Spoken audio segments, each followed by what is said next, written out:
बिस्मिल्लाहिर्रहमानिर्रहीम। 14 चैनल की तरफ से मैं हूँ जमल अली खान।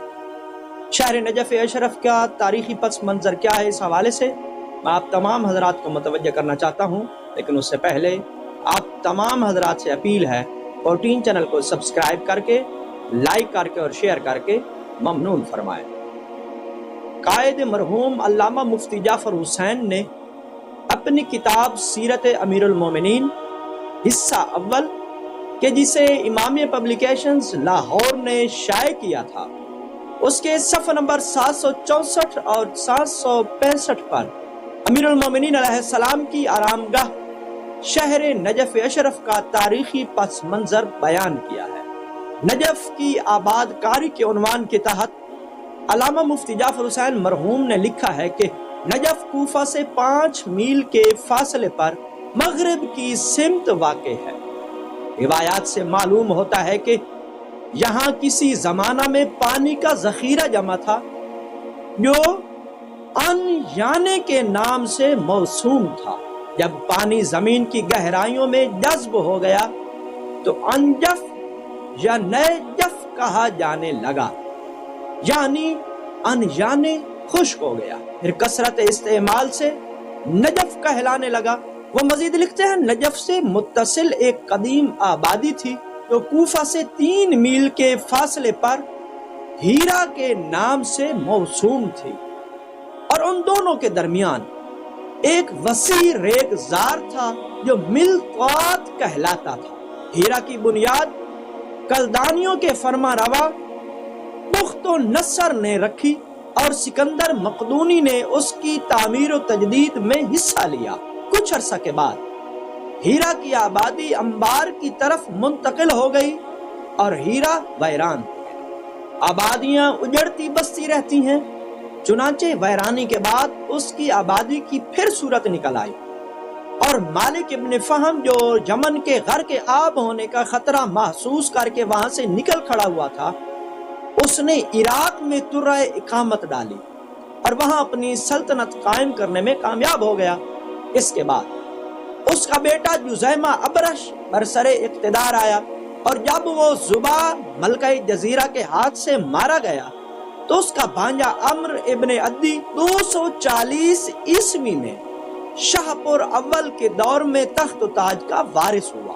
अम्र ने ज़माम हुकूमत हाथों में लेने के बाद हीरा को अपनी मंजिल करार दिया, जिसके बाद फरमा रवायाने इराक का मुस्तकिलन पाए तख्त करार पा गया। घने बागों और नखलिस्तानों से उसकी रौनक बढ़ी और खबरनक और सदीर ऐसी फलकबोस इमारतें तामीर हुई।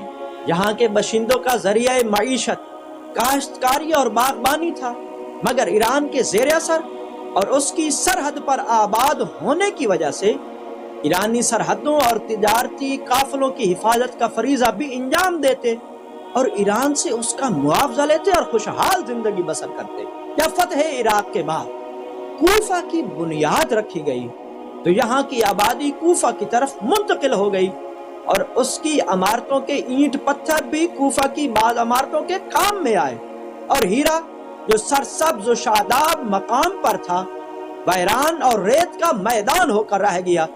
और जब हीरा के जवार में अमीरुल मोमिनीन अलैहिस्सलाम मदफून हुए तो फिर आबादी का रुख इधर हो गया और दूसरी सदी हिजरी के वस्त से मुख्तलिफ दयार और अमसार के लोग तर्के वतन करके यहाँ आबाद होने लगे और ये आबादी नजफ, मशद और गरीज के नाम से याद की जाने लगी और हीरा का नाम सिर्फ सफ़ात तारीख पर बाकी रह गया, बल्कि कूफा भी अपने फैलाव के बावजूद इसकी एक मुल्हिका आबादी होकर रह गया।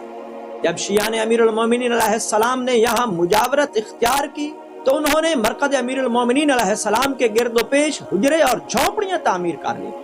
आबादी रोज बरोज बढ़ती गई और आबादी के साथ तामीरात में इजाफा होता गया और जहाँ खाक उड़ती थी वहाँ शहर बस गया। अल्लामा मुफ्ती जाफर हुसैन मज़ीद तहरीर करते हैं, सबसे पहले दौला फन्ना खुसरू ने 363 हिजरी और 372 हिजरी के दरमियानी अरसा में मरकज़ अमीरुल मोमिनीन अलैहिस्सलाम की तामीर शुरू की تو شہر کے گرد 4 دیواری کی تعمیر کا بھی اہتمام کیا، جس میں حسب ضرورت توسیع و ترمیم ہوتی رہی۔ چنانچہ 400 ہجری میں سلطان الدولہ دیلمی کے وزیر ابو محمد ابن سہلان نے پہلی فصیل کو منہدم کر کے اس سے وسیع تر فصیل بنوائی۔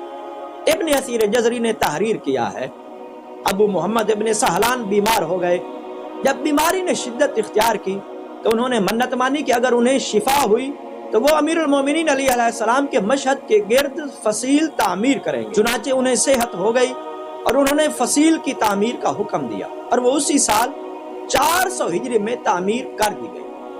آخری فصیل فتح علی شاہ قاجار متوفی سن 1250 ہجری کے وزیر نظام الدولہ اصفہانی نے تعمیر کی، مگر شہر کے پھیلاؤ کی بنا پر اس کا بیشتر حصہ منہدم ہو چکا۔